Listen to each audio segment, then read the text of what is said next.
Hey everyone, welcome to NASCAR America. Marty Snider, Steve Letarte, Jeff Burton joining you after the Daytona 500. William Byron with the big win. But before we started celebrating Byron's big win, I want to hear from both of you about the end of the race. Steve, in that scenario, what is the procedure for determining the finishing order?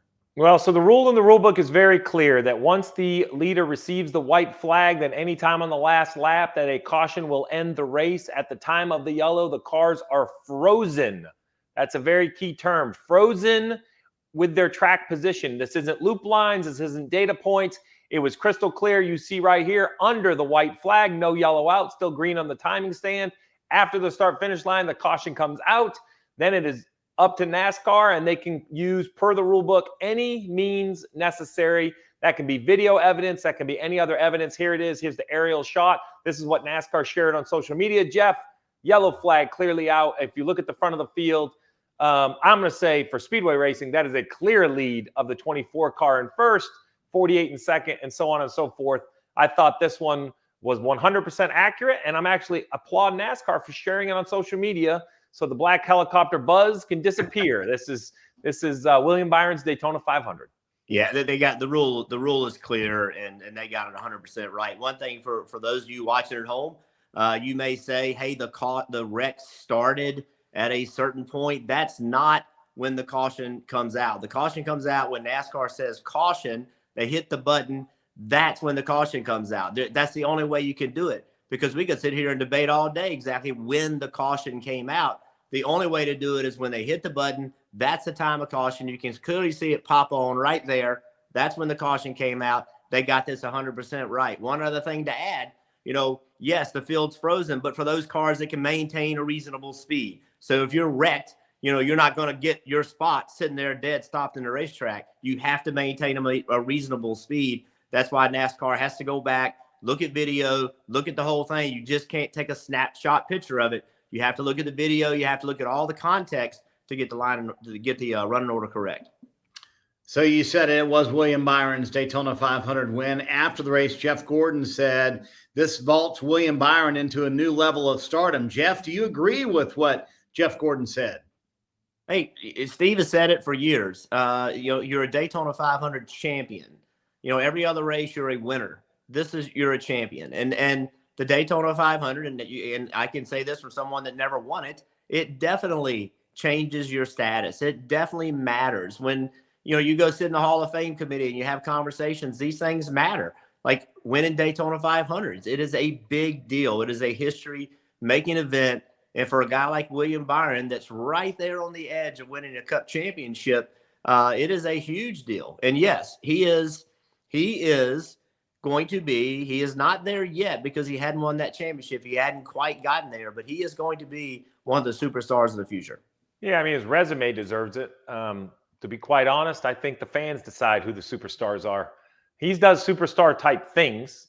I agree with Jeff. A championship will be the last cherry on top. But, last year was a superstar year. Winning the Great American Race is a superstar move. He's becoming the driver of the 24. The 24 is Jeff Gordon's ride forever, even when William Byron took it over. Not anymore. Now when they interviewed Jeff Gordon in Victory Lane, they asked about the driver of the 24, and that's clearly William Byron. For that reason, I do agree. I think it was a breakout year a year ago, and I hope the fans push him to that superstar status because his on-track performance, in my opinion, has earned it.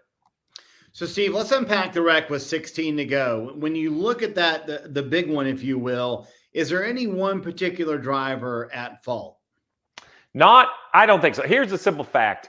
What caused the wreck? The cause was very simply the 48 of Alex Bowman pushing the 24 of William Byron, trying to get him to the front. He loses control of the car. In trying to save it, he catches the 6.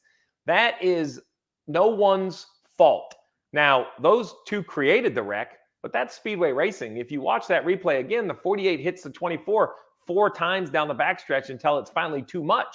So I think it's impossible to ask these drivers to know this razor edge thin line between too much and not enough. And I think that's what it takes to win this race. That is why tons of people will tune in on TV. That is why the Daytona 500 was sold out, because every driver knew this could be the results of the pushes, yet they did it lap after lap after lap until finally it went wrong. All right, Aaron, I want you to pull that video up back one more time I think one thing that's really important is that the spotter of the 48, what is he telling him?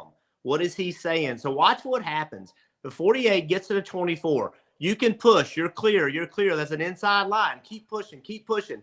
Now a middle line opens. Keep pushing. Keep pushing. So that has a great deal of relevance, because had there been no line, had there been nowhere for the 24 to go, the spotter would have been saying, quit pushing, quit pushing. Instead, the line's still there. It's a hole there. It's an opening. And so what Alex is either seeing or he is being told is keep pushing. He has a place to go. And as Steve said, he was pushing a little bit too much. But when you watch it from this view, you feel like he shouldn't have been pushing. It was too much going on. But there was always a place for William Byron to go. The move of the race, though, is William Byron not wrecking right there. William Byron enters the corner at almost 200 miles an hour on the apron, got pushed down to the apron, and he did not wreck. Watch this move. I mean, this is a great save. Look, he's all the way out of the gas, contact on the apron. I mean, look at Gilliland behind him. He wasn't able to maintain control. Now, clear enough, William had a place to go. He got a break. There was nowhere there, but this save is huge, and it wins the Daytona 500. Jeff, what about the end of the race and the way Ross Chastain kind of handled those last few laps? Any problems with the way that he raced those final few go-arounds? So when I watch it as a spectator, I'm like, what are you doing? There's cars down there. Clearly there's cars. I mean, when you look at it from this view, he's got a great momentum on the outside. The LaJoy and Hendrick get together. He goes into a hole that's not there, right? What are you doing? I want you to now ride on board. Let's look at it from this point of view. This is how quick decisions have to be made from a driver's standpoint. And remember, you're trying to be a Daytona 500 champion. Here comes the 7 car, gets into the 2 car, 24 goes up, the 2 goes down, there's a hole there, boom, contact. That's how quick a decision has to be made. Was it the right decision? Obviously it wasn't. But when you look at it from the driver's point of view, it's a completely different perspective than when you look at it from the overhead. Because as far as he knows, those 2 cars on the bottom are wrecking. Hendrick's had to get out of the gas. He's having to save his car. There's going to be a place for him to go, and there's a Daytona 500 win on the other end. That's why he made the move. I don't fault him one bit for making that move. He didn't make the hole. He filled the hole that the 7 and the 2 beating and banging into one another created. And unfortunately, the hole wasn't quite as big or didn't last quite as long as Ross Chastain needed. If I have a driver in the Daytona 500 and they don't make that move, even being wrong, what are we even doing? What are we here to do? This is the required move. Yeah, in hindsight, go high. Yeah, it's easy. You know, I win a lot of races on Monday, almost undefeated on Monday when you know exactly how it's going to work. I'm totally, look, I'll be the first guy to criticize where I think Ross Chastain maybe steps over the line.